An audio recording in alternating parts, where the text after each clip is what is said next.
자, 이 시간 하나님 말씀 갈라디아서 3장 1절에서 3절입니다. 찾으셨어요? 예, 같이 한번 한 목소리로 천천히 읽겠습니다. 시작.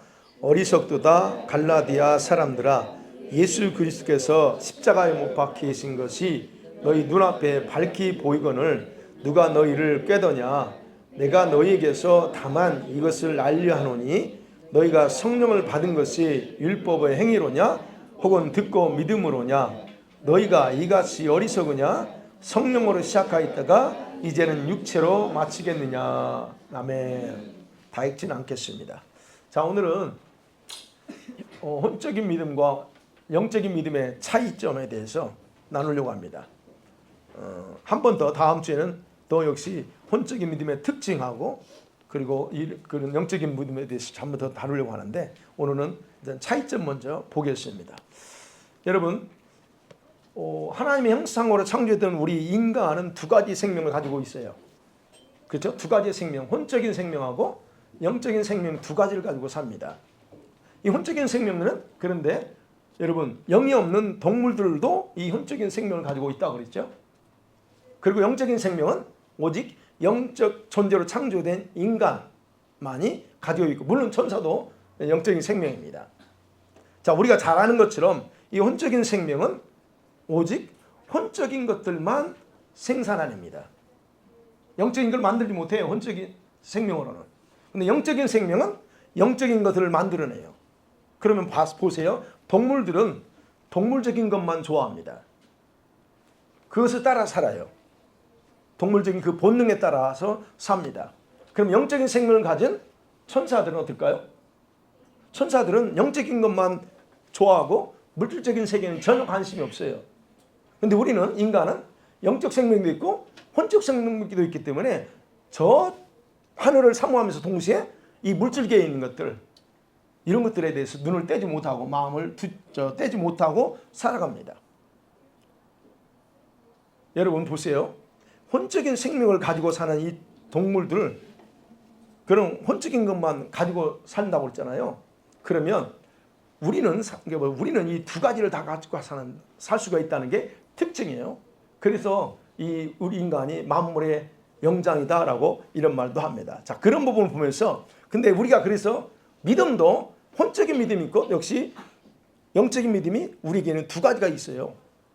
보려고 합니다. 자, 여러분, 이 모든 피조물, 이 세상에 존재하는 모든 피조물들은 믿음을 가지고 있다는 거 아세요?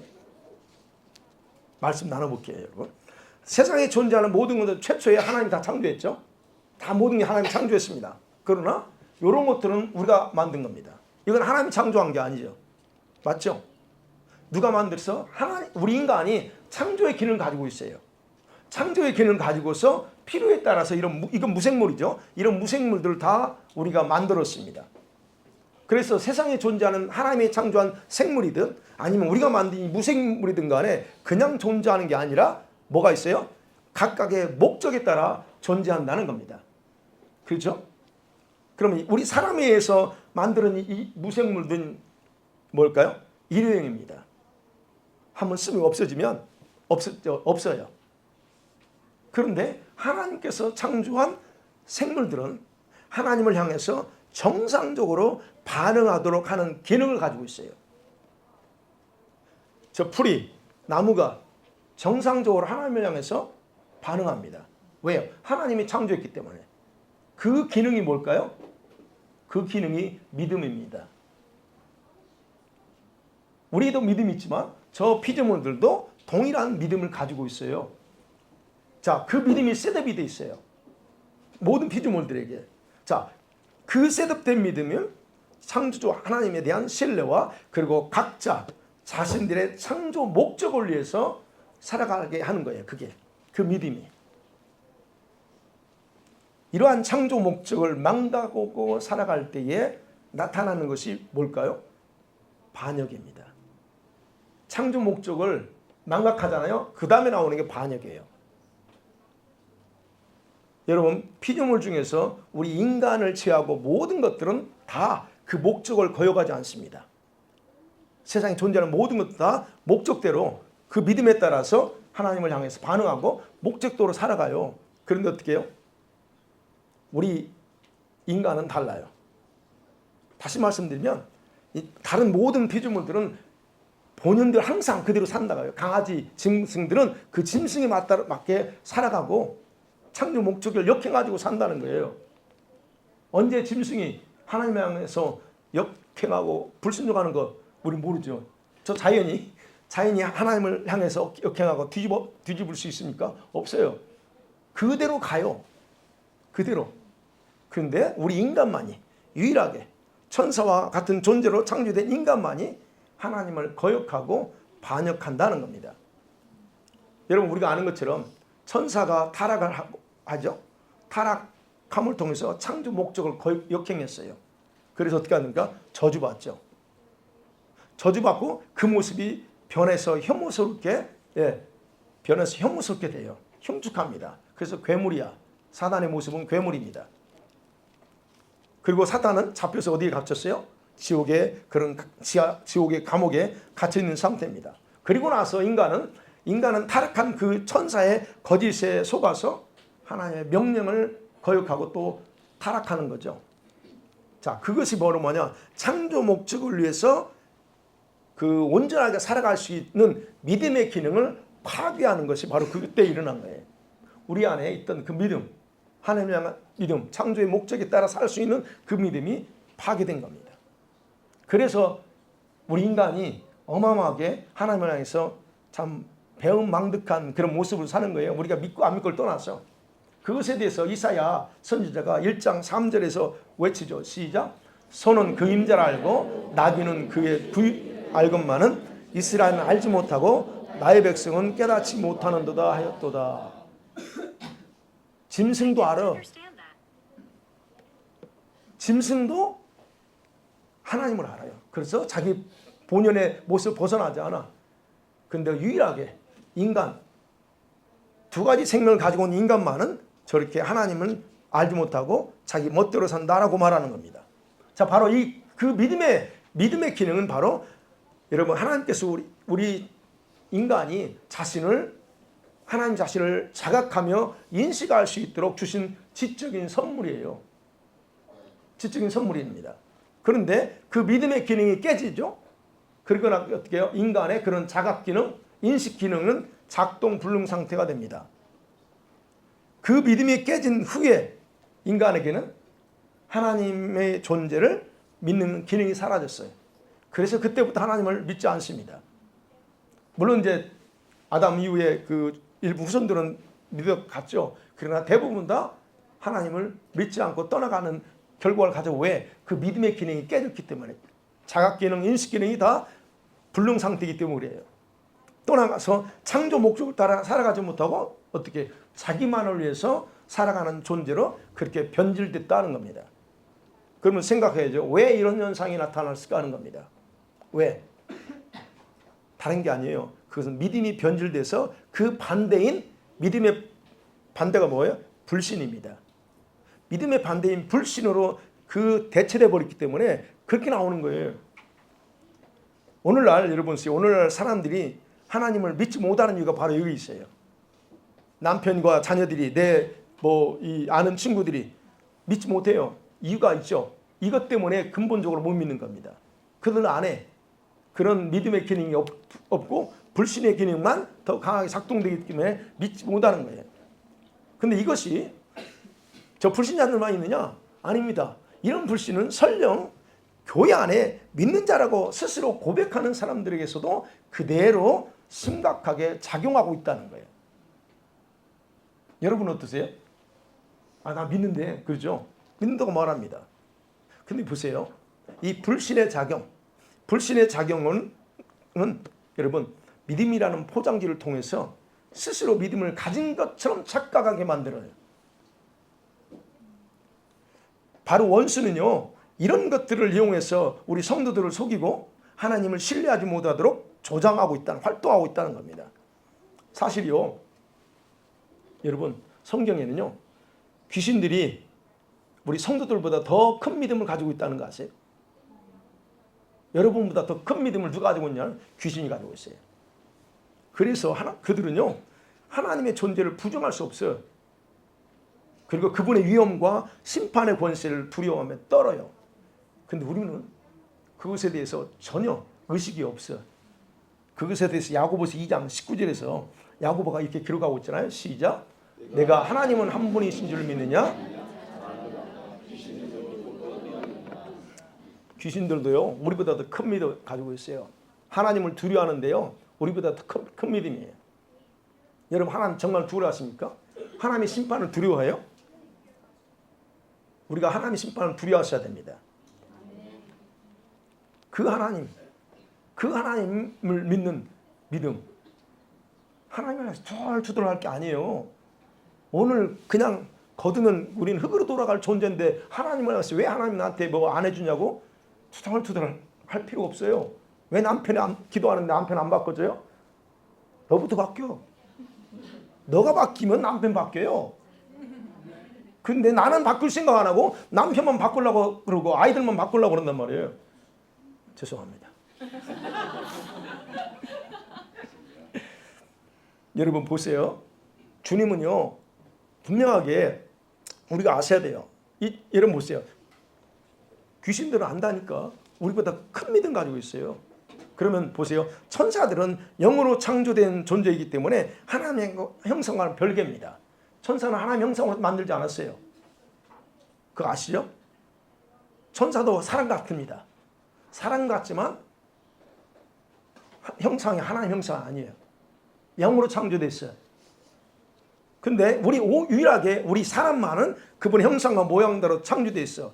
그런데 그런 우리 인간이 그분을 전혀 믿지 못하고 두려워하지도 않고 살아간다는 거예요. 이런 현상들이 아까 말씀드린 이런 현상들이 불신자에게만 해당되는 게 아니다. 그분의 자녀에게서 나타나는 이런 기이한 현상이다 하는 거예요. 귀신들보다 더 믿음이 없는 성도들이 교회 안에 많다 하는 겁니다. 근데 안타까운 것은 그런 분들이 직분을 다 주고 있어요. 저도 주고. 다 직분을 다 가지고 있습니다. 여러분 보세요. 다른 피조물들은 하나님에 대한 그런 믿음으로 자기 본연의 목적을 위해 살아가고 있어요. 그 생물들은 절대로 하나님을 대항하지 않습니다. 거역하지 않습니다. 굴복하면서 그 목적을 완성해 나가요. 나무의 존재 목적은 지금 그 나무에서 주는 우리가 과학적으로 증명된 많죠. 그게 창조 목적이에요. 근데 그걸 거역하지 않습니다. 그것들 하고 있어요. 그 모든 피조물들은 하나님께서 자기 생명을 한순간이라도 취해갈 수 있다고 하는 사실을 정확하게 인식하고서 존재 목적에 그렇게 충실하게 살고 있다는 거예요. 그러면 이런 것에 대해서 여러분 이런 것이 무엇을 의미하느냐 하는 겁니다. 제가 왜 이 말씀 드리냐는 거예요. 뭘 의미하느냐. 여러분 하나님께서 아담에게 선언한 죽음, 너는 죽을 거야 라고 할 때 그 죽음은 무슨 죽음입니까? 자신이 주신 이 영과 혼의 생명의 기능이 중단된다는 거예요. 육체적으로 죽는 게 아니고 그 나중에 죽고 중단된다는 거예요. 생명의 기능이 죽는다는 얘기예요. 여러분 사람에게 죄가 들어오죠. 그러니까 영은 어떻게 됐어요? 사람이 심장 깊은 곳에 좀 표현할 때요. 심장 깊은 곳에서 숨어요. 내려가서 작용하지 않습니다. 그리고 대신에 변질된 혼의 생명이 그 자리를 대신해요. 그럼 생각해봐요. 변질된 혼의 생명은 다른 살아있는 피조물보다 못한 상태로 이렇게 전락했다는 거예요. 이런 혼적인 생명을 가지고 살아가는 인간에게서 나오는 것들은 선한 게 하나도 없다. 수요일날 말씀했죠. 선한 게 하나도 없어요. 어디에서? 이 마음에서 나오는 게 선한 게 하나도 없어요. 변질된 그 생명, 혼적 생명이 어디 있어요? 마음이요. 아무것도 없습니다. 그리고 하나님에 대한 믿음과 사랑의 고백들도 사실은 우리가 봐야 돼요. 여러분이 하나님을 향해서 드리는 고백, 믿음, 그것들이 진짜인지 위선적인 건지. 물론 여러분과 저는 진짜겠지만 근데 많은 사람들은 그런 고백들이 거짓과 위선적인 것들로 포장할 경우도 많다는 거예요. 말로는 사랑한다, 말로는 믿는다, 말하지만 근데 포장된 경우가 많다는 거예요. 그래서 귀신들보다 못한 믿음을 가지고 사는 성도들이 많다는 겁니다. 여러분 어떠세요? 여러분은 적어도 그 귀신들보다 더 크고 확실한 믿음을 가지고 사시죠? 아멘. 네. 그게 아니다. 그러면 여러분 오늘 철회하셔야 돼요. 그게 그 믿음이 아니라면. 자, 그러면 두 번째로 생각해 봅니다. 자, 영적인 믿음이 뭔가 하는 겁니다. 영적인 믿음. 여러분 제가 먼저 오해하지 말아야 될 게 있어요. 제가 말한 여기서 영적 믿음, 영적 신앙이라고 하는 것은 구원받게 하는 믿음을 말하는 게 아닙니다. 구분하셔야 돼요. 우리가 아는 것처럼 구원은 뭘로 받아요?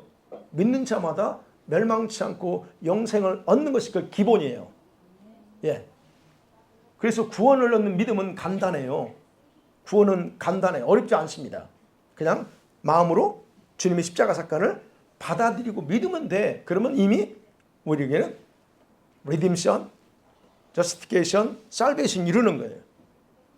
이런 믿음에 대해서 요한복음 3장 16절 다 암송하지만 같이 읽어봐요. 시작. 하나님이 세상을 이처럼 사랑하사 독생자를 주셨으니 이는 그를 믿는 자마다 멸망치 않고 영생을 얻게 하려 함이라. 여기 확인할 수 있잖아요. 믿는 자마다 멸망치 않고 영생 얻어요. 그럼 믿는 자 간단합니다. 그냥 받아들이면 돼요. 근데 뭘로 받아들이냐는 거예요. 마음으로 받아들이는 거예요. 그래서 구원은 믿기만 하면 모든 자에게 주시는 선물이에요. 그러나 제가 말하는 영적인 믿음은 구원을 받은 이후에 나타나야 될 열매 맺는 믿음이라는 거예요. 믿음이 있는데 그 믿음이 열매를 맺어야 되는 믿음으로 성장해 나가야 된다는 거예요. 그냥 구원 얻는 믿음 딱 가지고 있으면 자동으로 열매 맺는 게 아닙니다. 근데 많은 사람이 구원 얻는 믿음 가지고 열매를 맺는다고 생각하는데 절대 그러지 않아요. 그리고 영적인 믿음은 그게 영적인 믿음인데 그 믿음 그리고 성도들이 실제 생활에서 나타내야 될 역동적인 것이 바로 이 영적인 믿음이에요. 이 영적인 믿음은 뭐가 연결되냐면 생명과 연결되어 있습니다. 생명. 여러분 보세요. 생명은 스스로 창조할 수 있는 게 아니죠. 생명은 절대 스스로 창조되지 않습니다. 생명의 근원이신 하나님께서 허락하실 때만 또 다른 생명을 만들어낼 수 있어요. 그러면 하나님 주시는 생명은 어떻게 받을 수 있느냐 하는 거예요. 하나님 주신 생명 어떻게 받아요? 그게 정해진 법칙이 생명이 생명을 낳는다는 거예요. 생명이신 주님이 우리한테 생명을 낳으니까 우리가 생명을 가지고 사는 거예요. 우리도 마찬가지라는 거예요. 영적인 생명, 영적인 믿음, 이 믿음이 생명을 낳는 믿음인데 이 믿음이 없으면 다른 것 생산하지 못한다는 겁니다. 그러니까 생명이 없는 곳에서 생명이 나올 수 없다 하는 거예요. 그러면 영적인 믿음은 바로 이 생명을 낳을 수 있는 믿음이에요. 창조적인 믿음. 우리가 아는 것처럼 여러분 씨앗을 뿌려도 그 속에 생명이 없는 것은 절대 싹이 안 나잖아요. 마찬가지로 저와 여러분의 믿음이 생명을 낳으려면 생명 있는 믿음이어야 돼. 그게 영적인 믿음이다 하는 거. 예수님께서 마가복음 16장에서 믿는 자들에게는 이런 표적이 따르니 그랬죠. 여기서 믿는 자가 여러분 보세요. 여기에서 뭐에 초점을 둘 거냐는 거예요. 표적에 초점을 둘 거냐 아니면 여기서 어떤 믿음을 가진 자를 믿는 자로 말하냐는 거예요. 그런데 우리는 일반적으로 다 믿는 자 모두를 다 가르친다고 생각합니다. 예, 그냥 일반적으로 그렇게 맞을 수 있어요. 모두 믿는 자. 근데 보자고요. 그게 맞는지. 여러분이 다 믿는 자잖아요. 근데 표적을 나타내는 믿음이 있냐 하는 거예요. 믿는 자의 이름 표적을 따르니 그 다음에 뭐예요? 빨리 말하세요. 믿는 자의 이름 표적을 따르니 귀신을 쫓아내. 오케이. 여기 다른 건 하지 마. 귀신을 쫓아내면 돼요. 여러분 귀신 들리는 사람 오면 여러분 귀신 쫓아낼 수 있어요?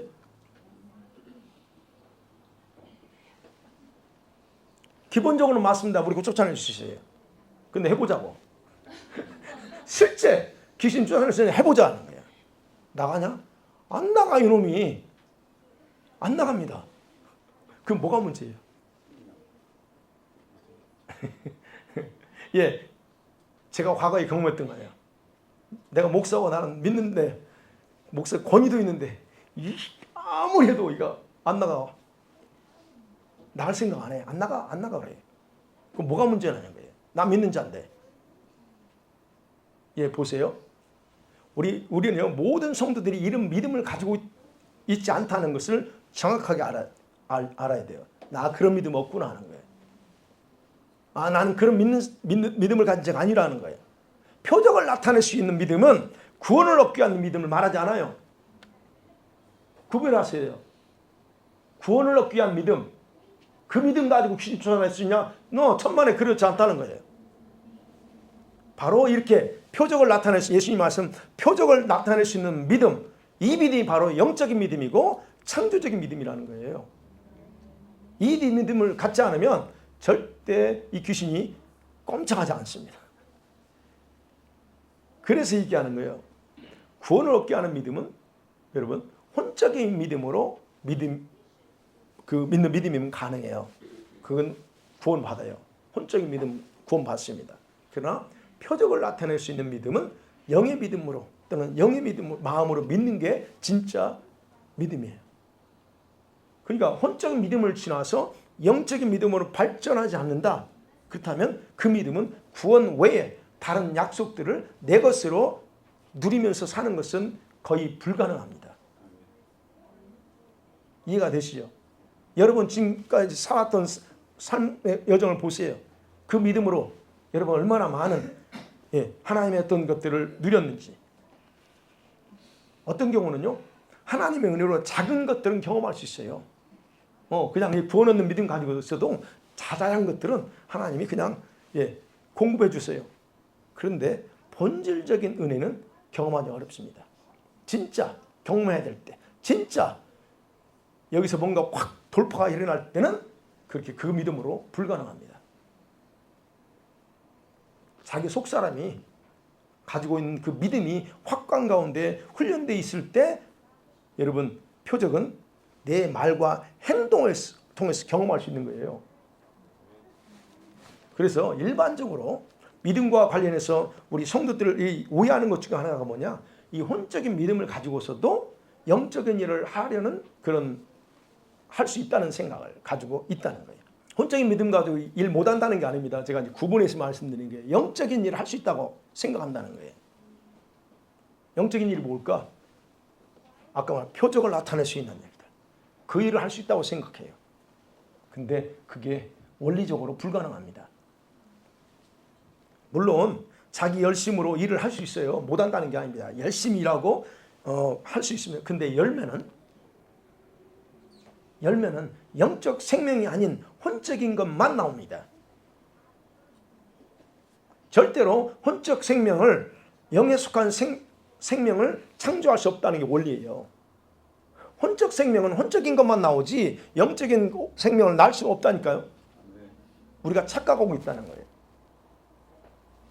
영적 생명은 그 특성상 혼적이나 육적인 것을 만들지 못하기 때문에 그래요. 동시에 혼적 생명도 특성상 절대로 영적인 것들을 만들지 못해.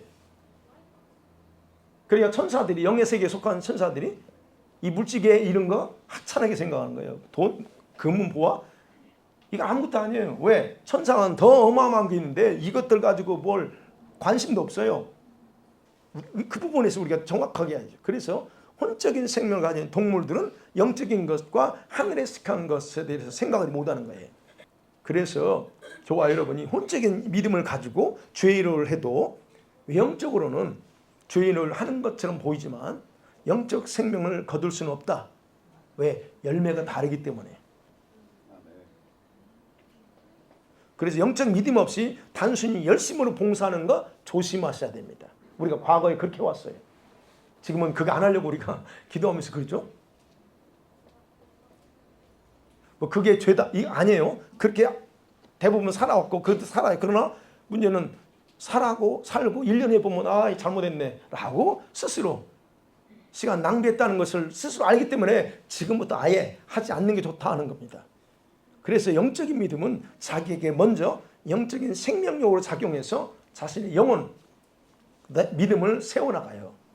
그러니까 여러분의 믿음을 세우고 영혼을 세우는 믿음은 혼적인 열심과 믿음으로 세우는 게 아니고 영적인 열심과 영적인 믿음으로 여러분을 세우는 거예요. 그리고 죄일하면서 여러분 영적 믿음을 가지고 있으면 죄일하면서 결코 불안하거나 염려하거나 두려움 같은 이 원수의 화살에 의해서 내가 무너지지 않습니다. 그러니까 여러분 이 봐야 돼요. 아무것도 아니에요. 두려워하고 아무것도 아니에요. 염려 걱정으로 우리가 확 한다. 여러분 그거 아직 내가 아니구나 이런 거 생각. 물론 인간이니까 인간적인 그 기본적인 그런 건 있겠죠. 그러나 분명히 구분하셔야 돼요. 그건 이건 구분할 줄 아시죠? 그러요. 자연적인 우리가 가지고 있는 그 두려움이나 염려하고 구분 안 돼요? 되죠, 집사님? 네. 안 되면 다시 공부해야 돼. 우리는 그분 구분하시고 정확하게 그 얘기하는 거예요. 왜냐하면 영적인 믿음은 먼저 내 영을 강하게 만들거든요. 내 영을 강하게 만들고 주님의 말씀에 대해서 견고하게 흔들리지 않게 만들어주기 때문에 그렇다는 얘기예요. 그래서 영적인 믿음으로 여러분이 견고해지면 분별력이 있어져요. 내가 아직까지 분별이 안 돼. 여러분 그거 뭐 기도하시고 그 다음에 영적인 통찰력이 생겨요. 이게 딱 영적인 믿음이 잡히면. 그리고 사람을 의식하지 않습니다. 사람을 의식하지 않고 주님의 눈을 먼저 의식하고 그리고 동시에 자신의 영을 돌볼 줄 알아요. 내 영을 먼저 케어해요. 내가 지금 그래서 자기 영이 보여야 돼요. 영의 상태가 보여야 돼. 영적인 믿음이 그렇습니다. 다음 주에 좀 더 구체적으로 보고요. 자, 그 다음에 마지막 하나 더. 혼적인 믿음 있죠. 근데 이 혼적인 믿음이 변해야 되는데 이 혼적인 믿음이 잘 안 변해요. 여러분 혼적인 믿음이 뭘까요? 혼적인 믿음은 영적인 믿음의 반대죠. 반대 개념입니다. 그건 뭐냐면 혼이 믿는 믿음으로 살아가는 삶이에요. 간단하게 표현하면 우리의 혼도 지정의가 있잖아요. 그래서 믿고 싶은 건 믿고 거부하고 싶은 건 얼마든지 거부할 수 있어요. 우리 영은 반대예요. 우리 영은 그러지 않습니다. 근데 내 혼은 달라. 믿고 싶은 거 받아들이고 싶고 자기가 스스로 결정해. 그래서 지식적으로 이해가 되면 내가 받아들이고 믿어요. 바로 이런 것이 혼적인 믿음, 혼적 믿음에 해당됩니다. 이해하고 받아들여요. 그냥 믿어버리면 되는데 이해가 안 되니까 안 믿어. 이게 혼적 믿음의 상태예요. 근데 영적인 믿음은 그냥 하나님 말씀을 그냥 쑥 받아들이고 흡수해버려요. 그게 영이 받아들이는 상태예요. 그럼 우리들이 이 믿음으로 구원받아요. 혼적인 믿음이 나쁘다는 게 아니에요. 혼적인 믿음이 있기 때문에 구원받는 거예요. 그리고 이 혼적인 믿음으로 우리가 살아왔고 앞으로 살면 안 돼. 살아왔어. 구원도 받고 살았어요. 그러면 이 혼적 믿음이 주님께 개혁되게 하는 방법은 있어요. 여러분이 가지고 있는 혼적인 믿음이 주님께 기억되게 할 수 있는가? 어떻게 하면 되냐? 여러분 마음 중심에서 나오는 행동, 고백, 회개가 될 때 주님이 그 믿음 받으세요. 그래서 항상 그러잖아요. 마음이다, 마음. 네, 말이 아니고 마음이에요. 그러니까 이런 믿음에 대해서도 혼적 믿음에서 들어본 적이 없기 때문에 그냥 믿고 살아가면 다 되는 줄로 알아요. 일반적으로 다. 그리고 믿음을 성장시키기 위해서 교회에 적극적으로 참여하고 헌신 봉사해왔던 것들 우리가 과거에 그랬습니다. 왜? 그렇게라도 믿음이 성장한다고 하니까. 이 믿음이 영적 믿음으로 변형돼야 된다는 것을 전혀 인식하지 못합니다. 조금 더 성장하면 되는 걸로만 대부분 생각하지 이 믿음이 영적 믿음으로 이렇게 트랜스포메이션이 돼야 된다는 생각 못해요. 왜냐하면 혼적 믿음으로 행하고 살아도 희한한 건 성령께서 역사하시거든요. 성령께서 역사하세요. 성령 역사 안 하는 게 아니에요. 성령께서 역사하기 때문에 내가 해도 이렇게 하니까 하나님이 성령 역사하시네 하고서 만족하고 또 다음에 또 하나님 성령이 또 그렇게 해주세요라고 우리가 또 기도하죠. 근데 그것이 성령 역사한다고 해서 그것이 내 믿음이 영적인 믿음이기 때문에 그러냐? 그러진 않아요. 그건 구분해야 돼. 오늘 본문에 갈라디아 교회 성도들의 모습에서 그걸 확인할 수 있어요. 바울이 말합니다. 이 어리석은 갈라디아 사람들아, 그들이 잘못한 것들을 지적합니다. 참 어리석다 그래요. 그들의 잘못이 뭐냐면 성령으로 시작했다가 육체로 끝내버리는 어리석은 행동을 했다는 거예요. 그들은 믿음으로 의롭게 되어서 주님으로부터 모든 걸 다 공급받았어요. 우리가 했던 것들 다 공급받았어요. 그런데 끝내 그들은 거짓된 가르침에 속아 넘어가서 배반의 길을 갔다는 거예요. 그들은 하나님 믿었어요. 근데 그 믿음은 자기들의 영혼을 변형시키는 영적인 믿음이 아니었다라고 하는 것이 오늘 바울이 지금 3장에서 얘기합니다. 그들은 성령도 체험했어요. 성령도 체험했어요. 여러분이 혼적인 믿음을 가지고 있고 믿음이 없을 때 성령 체험도 할 수 있어요. 그렇지 맞죠? 저 같은 경우는 아무것도 모르는데 그냥 기도원 가서 따라 하다가 성령 불세를 받았어. 내 믿음이 있었느냐? 영적 믿음이 없었어요. 믿긴 믿었어. 그렇지만 지금으로 보면 난 혼적인 믿음 외에는 난 몰라. 그걸 가서 하라고 하니까 박수 치면서 하라고 하니까 그냥 따라서 하는 가운데 그냥 성령세를 받았어요. 그러면 이런 어떤 성령 체험은 혼적인 믿음과 영적인 믿음 상관없이 주셔요. 그러니까 이 갈라디아 사람들도 성령 체험되어 있어. 그들은 고난과 어려움을 많이 당하면서도 때로는 견디면서 믿음을 잘 지켜왔어요. 그런데 지금 그들은 쉽게 변질되어 버렸다는 겁니다. 도대체 왜 그랬을까 하는 거예요. 왜? 그들에게는 영적인 믿음을 통해서 가질 수 있는 영적 분별력, 통찰력이 없었다는 거예요. 그래서 바울은 그들을 위해서 4장 이제 19절에 보면 내가 다시 한번 너희들이 그리스도 형상을 이루기까지 다시 엄마가 해산하는 것처럼 그런 수고를 아끼지 않을 거다라고 바울이 얘기해요. 또 다시 낳아야 돼. 여러분 이런 그 혼적인 믿음과 영적인 믿음에 대해 조금 우리가 신학 공부하신 분들은 이제 율법과 복음이란 말 들어봤죠. 율법과 복음 그 관점에서 비교하면 설명할 수 있어요. 율법은 뭐예요? 혼적 믿음 문제, 혼적인 문제를 다뤄요. 근데 복음은 생명을 다뤄요. 바울 서신에서 율법 문제와 관련해서 등장하는 모든 내용 속에는 생명력이 나타나지 않아요. 딱딱해요. 그래서 로마서나 갈라디아서는 이 머리 세고 고민하고 연구하지 않으면 이게 쉽게 풀어지지 않아. 그런 다른 서신에서는 그냥 자동적으로 이해되고 풀어져요. 이해가 무슨 말인지 아시죠? 율법과 복음의 차이예요. 그래서 복음에는 구원하는 능력이 있고 생명이 온전하게 작동되고 있다는 거예요. 그래서 율법은 복음을 통해서 완성되지 그 자체로는 완성될 수 없다는 거예요.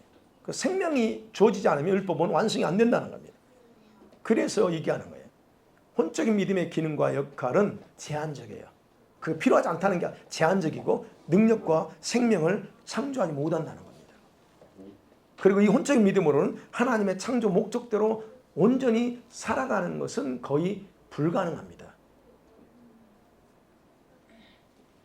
이 혼적인 믿음이 성령의 능력과 인도함을 따르는 순종을 통해서 이게 트랜스포메이션이 된다면 영적 믿음이 되는 거예요. 그런데 대부분 성도들은 자신의 믿음이 혼적인 것인지도 모를 뿐만 아니라 변형시켜야 된다는 사실 자체도 인식하지 못하고 사는 경우가 참 많다는 거예요. 그래서 혼적인 믿음은 쉽게 변하지 않아요. 우리는 변해야 돼요. 믿음도 변해야 됩니다. 우리의 성품도 변해야 되지만 여러분의 믿음도 변해야 돼요. 그래서 이런 경우 변하지 않는 그런 혼적인 믿음을 가지고 있기 때문에 하나님의 능력, 하나님의 살아계신 기적도 한 번도 경험하지 못하고 교회만 다니는 사람이 과거 우리였어. 표적도 경험하지 못해.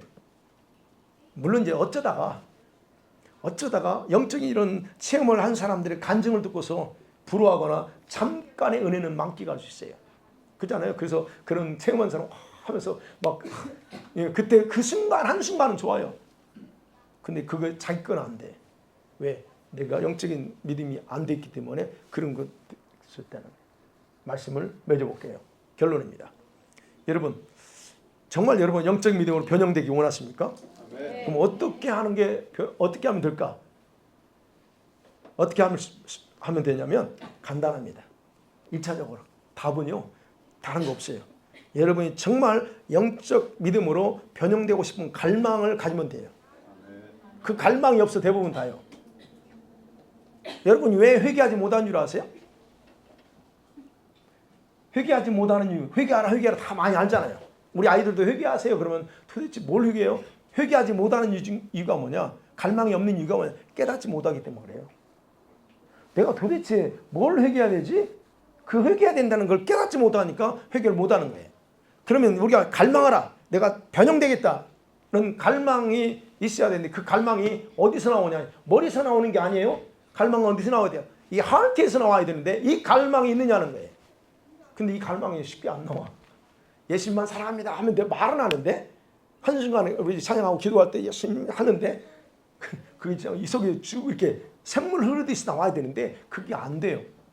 과연 이게 있느냐는 겁니다. 변해야 되겠다. 내가 진짜 변해야 되겠다. 이게 있느냐. 하나님은 저와 여러분이 완전히 변형되기를 희망하고 계시거든요. 그럼 어떻게 해야 돼? 로마서 12장 2절 암송했어요. 너희는 이 세대를 본받지 말고 오직 마음을 새롭게 함으로 변화를 받아 하시고 온전하시고 기뻐하시는 뜻이 무엇인지 이 분별하도록 하라. 보세요. 혼의 보좌인 마음이 변화되기를 갈망하는 것이 가장 기본적인 태도입니다. 혼의 보좌는 뭐라고 그랬어요? 머리가 아니에요. 하트입니다. 이 마음입니다. 이 마음에서 마음이 변화되는 그 갈망이 있지 않으면 안 돼요. 내 마음이 지금 어때요? 여러분 마음이 불안해요? 그냥 막 이 속에 열이 있어요? 이거 바뀌지 않으면 안 되거든요. 근데 그거 바뀌겠다는 갈망이 있느냐는 거예요. 근데 대부분 없어요. 아멘은 하는데 사실 아멘은 하는데 오늘 만약에 했어요. 그럼 오늘 바꾸고 싶으면 오늘 여기서 끝장내야 돼. 하나님 내가 이거 안 되겠어요. 내가 뭐 내일 할지 뭐 일주일 후에 하지. 이게 안 되거든요. 그겁니다. 너희는 이 세대 마음을 새롭게 함으로 그게 거기서 말하는 게 트랜스포메이션 명사로 변화예요. 체인지가 아니고요. 완전히 트랜스포메이션 되는 거예요. 그래야만이 하나님의 뜻이 무엇인지 알 수 있죠. 근데 우리는 하나님의 뜻이 뭘까요? 원하면서도 알지 못하는데 이유는 뭐냐? 다른 거 없어. 마음이 변화되지 않았기 때문에 그렇다. 그래서 하나님은 우리에게서 이 갈망을 요구하고 있다는 거예요. 정말 너 바뀌고 원하냐? 능력 받는 것도 마찬가지예요, 여러분. 받고 싶은 갈망이 없으면 주님이 안 주십니다. 제가 그랬다고 했잖아요. 주님이 제가 막 방언으로 손들고 막 기도하는데 제가 오래전에 간증했어요. 막 기도하는데 주님이 성령께서 너 진짜 원하니? 그래. 저한테 방언으로 기도하는데 진짜 원하니? 그래서 제가 뭐라고 대답했겠어요? 네, 진짜 원합니다. 그러고 나서 주셨어요. 주님이 물어봐요. 우리 분 확인합니다. 그런 디자이어가 없는데 갖다 주면 어떨 것 같아요? 그래서 개에게 진주 던지지 말라는 거예요. 가치를 모르는 사람한테 능력 줘봐요. 그 능력 잘못 쓰면 오히려 더 망해. 그걸 안 줘요. 그러니까 나한테 확인을 먼저 너 진짜 이걸 원하냐? 나는 물론 목사니까 이제 사역을 하니까 주님 그걸 했죠. 그럼 저와 여러분도 마찬가지입니다. 정말 주님 나에게 필요합니다. 뭐 하려고? 주일 하려고요. 이런 어떤 있어야 돼요. 그러면 내가 바뀌겠다고 하는 그런 갈망, 그 갈망을 하나 앞에 주님 요즘 제가 새로운 기도를 합니다. 한국 갔다 와서 이제 안 되겠어. 새로운 기도 그래서 계속 기도 하나님 이제는 그냥 이제는 예전엔 그랬거든요. 하나님 주시면 감사하고요. 안 주시면 뭐 제가 이 선에서 할게요. 이렇게 했거든요. 근데 지금 이제 제가 이게 아니다 이거. 이제는 갈망해야 되구나. 그래서 지금 이제 제가 예전에 주님이 제가 금식 20일 단일 20일 금식 하면서 그 기도에서 막 예배당에서 자면서 기도할 때 저한테 그랬거든요. 제 귀로 이 빛이 쭉 들어오면서 그 말하고 하지만 내가 이것도 간증했나 모르겠네. 내가 너로 하여금 죽은 자도 살릴 거야. 그러는 거예요. 그래서 저는 사실은 그래서 뭐 하나님 능력 주시면 살리겠지만 했지. 그래 오케이. 그러면 주님이 내가 이제 이걸 놓고 내가 이 디자이어를 가지고 기도해 본 적이 없어요. 근데 요즘은 그 생각이 자꾸 들어. 그래서 제가 기도하고 있는 거예요. 아, 하나님, 그러면 이제는 그렇게 약속하셨으니까 이제 그런 어떤 걸 그런 욕심을 내고 있으면 제가 이제 조금 더 센 그 디자이어를 가지고 기도하는데, 여러분 그래 똑같은 게 우리가 바뀌겠다고 하는 그런 열망을 가져야 된다는 거예요. 그래서 변형시켜주기를 원하지만 갈망하지 않으면 하나님은 행하지 않아요. 왜 그럴까요? 여러분의 자유의지를 인정하기 때문입니다. 그 다음 두 번째는 뭐냐? 여러분 예수님처럼 고난 속에서도 간절한 기도와 순종함을 배우는 자세를 가지셔야 돼요. 순종하는 자세. 히브리서 5장 7절 9절에 기록했잖아요. 시작. 그는 육체에 계실 때에 자기를 죽음에서 능히 구원하실 이에게 그의 경건하심으로 말미암아 들으심을 얻었느니라. 그가 아들이시면서도 받으신 고난으로 순종함을 배워서 온전하게 되셨음즉 자기에게 순종하는 모든 자에게 영원한 구원의 근원이 되시고. 주님이 그러셨어요. 그런 고난 속에서 간절한 기도, 눈물의 기도를 드리면서 그러면서 주님이 원하는 것에 대해서 거절하지 않고 순종하면서 그렇게 나갔다는, 그걸 배웠다는 거예요. 예수님도 배웠대요. 고난을 통해서 순종을 배웠다는 겁니다. 자, 그러면 성령께서는 항상 여러분과 제 안에서 여러분이 행하는 대로 반응하며 일하시고 돕는다는 겁니다. 결코 여러분은 그래서 혼자가 아니라는 걸 잊어서는 안 돼요. 나 혼자가 아니에요. 힘들 때 혼자라고 생각하지 마세요. 이 혼적인 믿음을 가지고 살면서 주님의 일을 하는 거, 그래서 중단하라는 거예요.